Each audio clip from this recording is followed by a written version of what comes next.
Hello everyone, my name is Vladislav. Today I'm recording from Warsaw, Poland.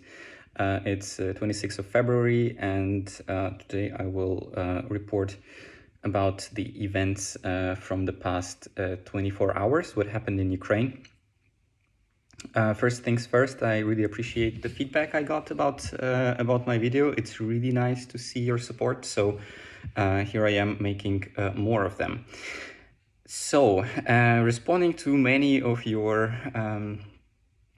messages, no, we are not okay in Ukraine.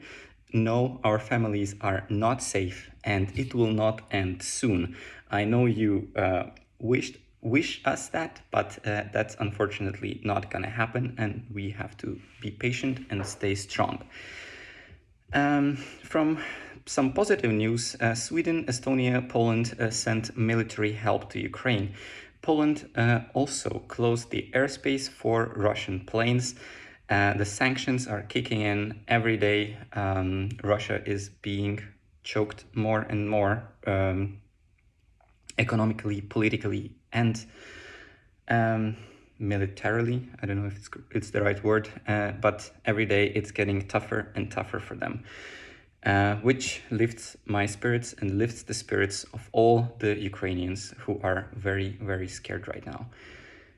So, some news about the battles. The entrance to the city Kherson was taken over by Russian invaders yesterday. However, we will keep fighting to take it back, and as of this morning, Kherson is still in control of the Ukrainian army, and the army is holding them back. There was very heavy fighting in Kharkiv, Odessa, and Mykolaiv this night, but our troops defended all of them and did not let the orcs pass. There was also a very heavy fight near Kyiv in the city of Vasilkiv because they have another airport. This was a very major objective for the Russian military, and they could not achieve success there, and because the Ukrainian army gave them hell. So one Russian plane with troops was hit. It was the Il-76 plane. It had around 60 people, and it was hit, and they all died after it fell down. So what else? Kyiv is being constantly bombed. So Russian troops are sending missiles in the direction of Kyiv. They are hitting civilian buildings. They are hitting schools. They are hitting kindergartens. This is not what demilitarization operation looks like. This is an act of a very, very cruel war, or it is a very evil act, and only a madman or a crazy person with no respect for human life would do something like that, and this man will pay together with everyone who supports him. So what else do I have? We also successfully hit a Russian airport in the Rostov region.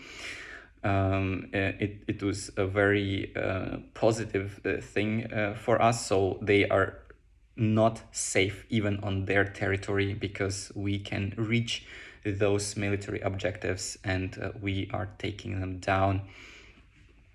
Yesterday, the Ukrainian President Zelensky was seen on the front line together with the troops. He is refusing to leave Kyiv, even though our American partners offered him to do that because of the safety concerns, but he is refusing to leave. He is showing great leadership, exactly as he must. And in the meantime, Putin is hiding somewhere in a bunker, being scared and hiding behind his citizens' lives and bodies, who are dying because of his idiotic beliefs. And also a message to all the people who think we should lay down the arms because the Russian military might is too strong for Ukraine. ask yourself a question: why Russia did not achieve a single military goal in the last 48 hours, why they can't breach our defenses, and why our major cities still have the Ukrainian flag above them. Please do not be afraid of the big bully. Remember, Russian soldiers are 100 times more scared than the Ukrainian soldiers, than the Ukrainian citizens. It's not their land. They came here and they are dying. They're dying fighting for a war that should not have happened. They understand that. And of course, they are getting tired emotionally and physically. And then on latest losses of Russia, our military reported that Russia lost more than 3,000 infantry units so far, more than 100 tanks, more than 500 motorized armored vehicles, 14 jets, 8 helicopters. This is crazy. Just for comparison, Russia has not lost that many men, that much military equipment in any war they started in the past decades. Yeah, I'm not sure in how many. I do not know exactly, but I think during the war in Georgia, they only lost 50-something men, and only in 2 days, more than 3,000 retards with guns are now laying on the Ukrainian soil. And related to that, Ukraine asked the Red Cross to help us remove the bodies of Russian soldiers from Ukraine, because they are polluting our land. And also Russia deserves to know how many of their men were lost and who was lost, whose fathers, sons, husbands will not return home. Which is a very, very sad thing. As I mentioned, Russians consistently attack civilian homes, kindergartens, and schools. Ukraine already recorded all of these events, and they are sending it to the International Court in The Hague. And this will be prosecuted as a war crime against humanity. Then something else, there are more volunteers in Ukraine than weapons. This is actually a good thing and a bad thing at the same time.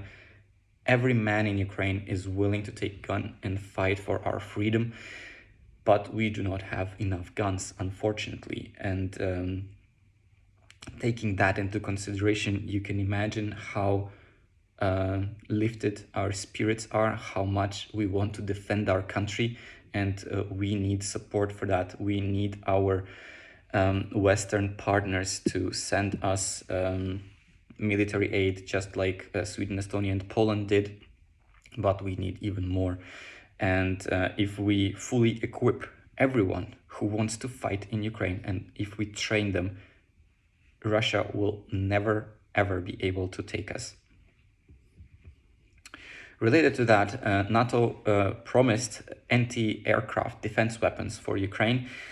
Finally, at least anything except thoughts and prayers from this organization, but I'm still expecting to see those things delivered to Ukraine, to the Ukrainian army, and being put to action. Right now, it's just an empty promise to me, which, yeah, if they do not deliver, I will lose all my hope for the NATO, and I think the countries should leave this organization as soon as possible. In the past day, 137 heroes died from the Ukrainian side. More than 300 were injured. Overall, we have more than 1,000 injured people all over the country. Among them are civilians, children. Also there are deaths among children as well. And yeah, this is just horrifying, and it's not something I can continue talking about. easily. Our army reports that for every human life Ukraine lost, we took 4 Russian soldiers, and this will go on. However, we do need time in order to continue the resistance because they are pushing very, very strong. That is why we need support from other countries in the world. As I mentioned yesterday, the hacking group Anonymous joined the fight on the Ukrainian side, and it was very, very fruitful. They leaked the database of the Ukrainian Ministry of Defense and several other databases. Russian governmental websites are down because a lot of people in Ukraine are joining with their computers, with their internet, to perform a massive DDoS attacks against the Russian governmental websites.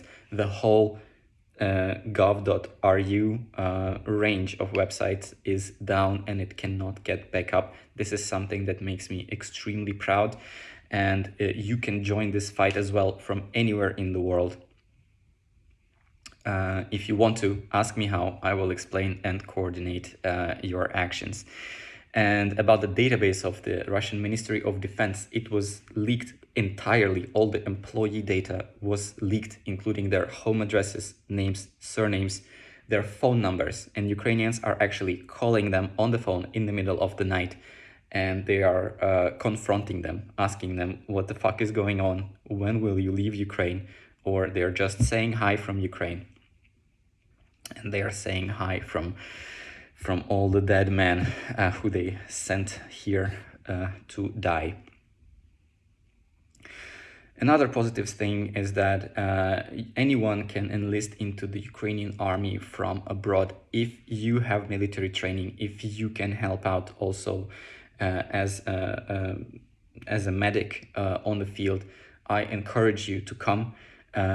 If you do not have the resources, if you need any equipment, please reach out. I will spend my own money. I will find resources to equip you with any ammunition that can be legally bought just anywhere. Yeah, and also will help with the transportation to come to Ukraine and join the fight.